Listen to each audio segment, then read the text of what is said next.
This should have been done by all of the presidents that preceded me, and they all know it. Some of them have told me that we should have done it. So we're not playing games. We have to do it.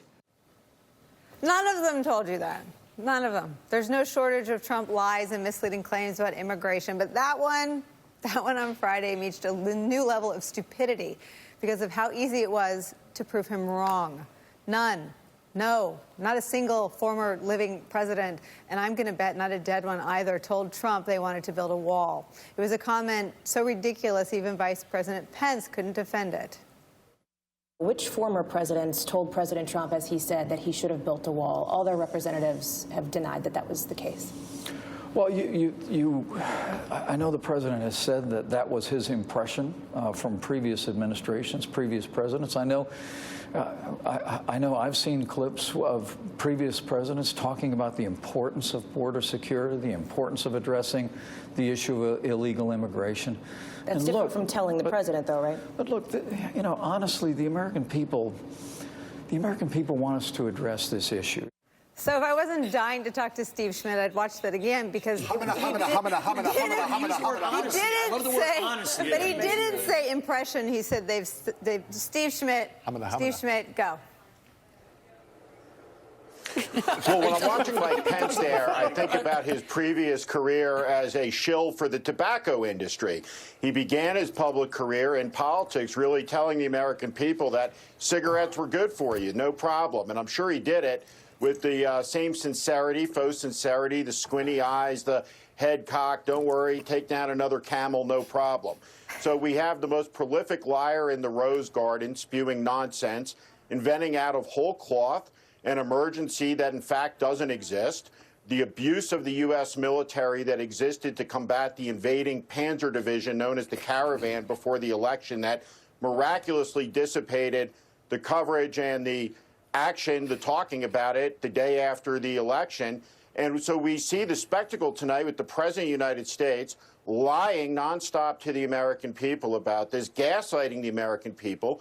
We will see him tonight to begin to lay the predicate for the declaration of a national emergency, which comes on the back of both lies and the scapegoating of minority populations in this country.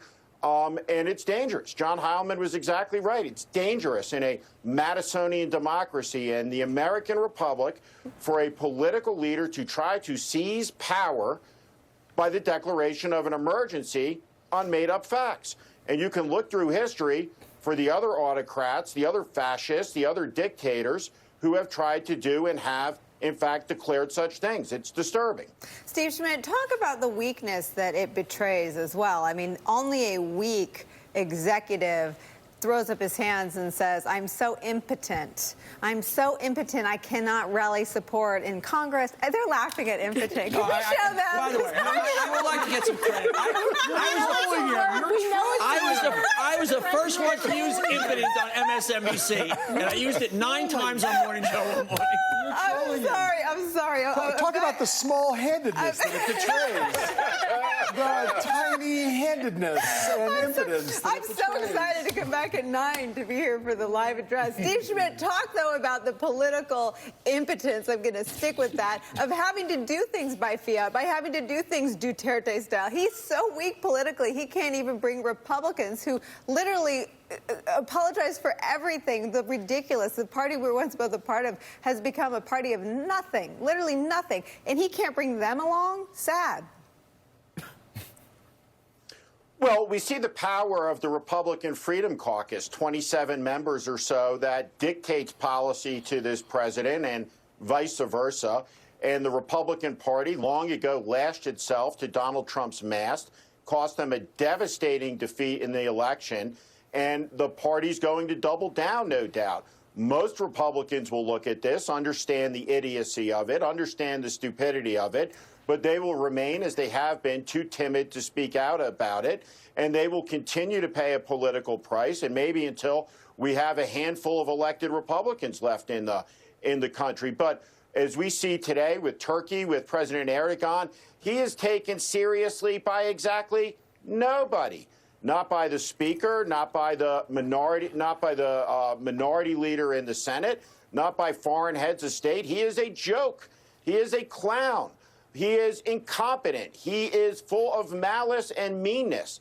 But the one thing that he will never be is taken seriously. He has no ability to forward a domestic agenda of any type. He is reckless on the international stage.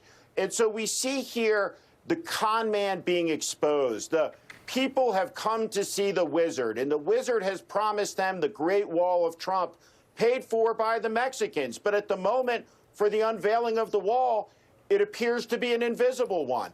And where are the pesos? Where are the Mexican pesos that the American people were promised would pay for this wall? There are no pesos. And so now a man who demagogued this issue from the first hour, coming down the escalator, is being held to account. And so we're going to watch this farce play out tonight, and it will be a historic occasion because there has never been a president who has appeared from the Oval Office of the White House for the express and explicit purposes of gaslighting the American people about 100% Steve, along those lines, Steve, I want to jump in for a second. BS. Steve, along those lines, I do think tonight in the coverage, and I think this network should do it, I do think there's an obligation to provide facts along the way. I do. There's nothing wrong with that. If the last time Obama spoke in the Oval Office, we didn't cover it. If we're giving him those 7 minutes, when he speaks, I really believe the networks should be in the most dispassionate way when there's a fact up there, not the afterwards, not when you and your crew afterwards break it down, but during the speech,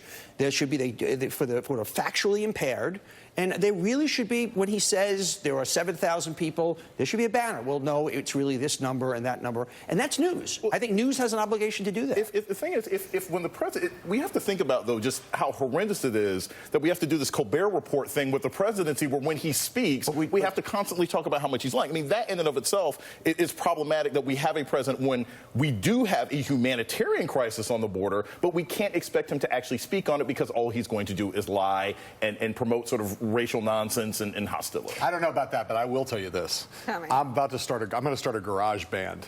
In my garage band, it's going to be me and Steve Schmidt, and anybody else who wants to be in it, and we're going to call it Impotent Wizard. No, I thought you were going to call it Where Are the Pesos?